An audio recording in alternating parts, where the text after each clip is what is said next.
साल का वो वक्त आ चुका है जब पूरे पाकिस्तान की नजरें अपनी क्रिकेट टीम पर नहीं बल्कि अरशद नदीम पर होंगी।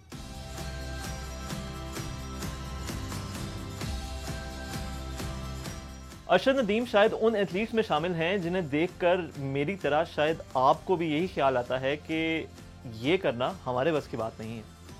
अरशद नदीम ना सिर्फ ओलंपिक्स में गोल्ड मेडल जीत चुके हैं बल्कि ओलंपिक्स की रिकॉर्ड थ्रो भी फेंक चुके हैं। इसलिए जो अरशद कर सकते हैं वो शायद हम में से बहुत कम लोग कर सकते हैं। वर्ल्ड एथलेटिक्स चैंपियनशिप में अरशद नदीम के मुकाबले से पहले आइए जानते हैं कि अरशद नदीम के जेवलिन फेंकने के पीछे साइंस क्या है और 90 मीटर से ज्यादा की थ्रो करना इतनी बड़ी बात क्यों है। तो अरशद नदीम की तरह जेवलिन कैसे फेंकें। अरशद नदीम का रनअप 9 कदम का है, जिसकी इब्तिदा में वो पहले बाईं और फिर दाईं एड़ी उठाते हैं और फिर अपनी बाईं टांग से रनअप का आगाज करते हैं। इसके बाद वो 3 मरतबा छोटी छलांगें या क्रॉस ओवर स्टेप्स लेते हैं। इनका दूसरा क्रॉस ओवर स्टेप थोड़ा बड़ा होता है, जिससे उन्हें लैंडिंग के वक्त अपना वजन पिछले पैर पर रखने का मौका मिलता है। जेवलिन फेंकते वक्त वो अपने पिछले पैर पर लैंड करते हैं और इस दौरान उनका हाथ सीधा और जेवलिन उनकी आंखों की सीध में होती है। अरशद ये जेवलिन अपने कंधे के ऊपर से फेंकते हैं और इस दौरान इनकी कमर में झुकाव आता है। ये बिल्कुल ऐसा ही है जैसे तीरंदाजी के दौरान तीर कमान से छोड़ा जाता है। एक एथलीट का जिस्म एक कमान की तरह होता है जबकि जेवलिन तीर का काम करती है। ये सुनने में तो बहुत सिंपल लग रहा है, लेकिन इसके पीछे साइंस बहुत पेचीदा है। एक 90 मीटर से ज्यादा की थ्रो फेंकने का दारोमदार बहुत सारी चीजों पर होता है। ख्याल रहे कि अरशद नदीम दुनिया में उन 27 अफराद में शामिल हैं जो 90 मीटर से ज्यादा दूर जेवलिन फेंक चुके हैं।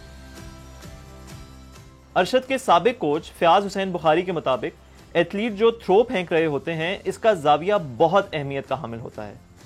यह देखना होता है कि 28, 30 या 31 डिग्री में से कौन सा जाविया बेहतर रहेगा और थ्रो कहां से और कितनी जोर से फेंकी जाए तो ज्यादा दूर जाएगी।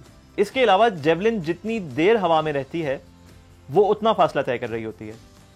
कोचेस के मुताबिक आमतौर पर जेवलिन फेंकने के लिए ताकत, रफ्तार और तसलसल पर काम किया जाता है।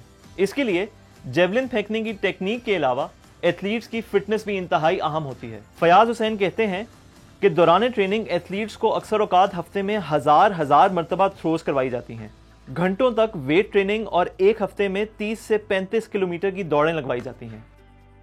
तो कोई भी एथलीट जेवलिन को ज्यादा दूर कैसे फेंक सकता है।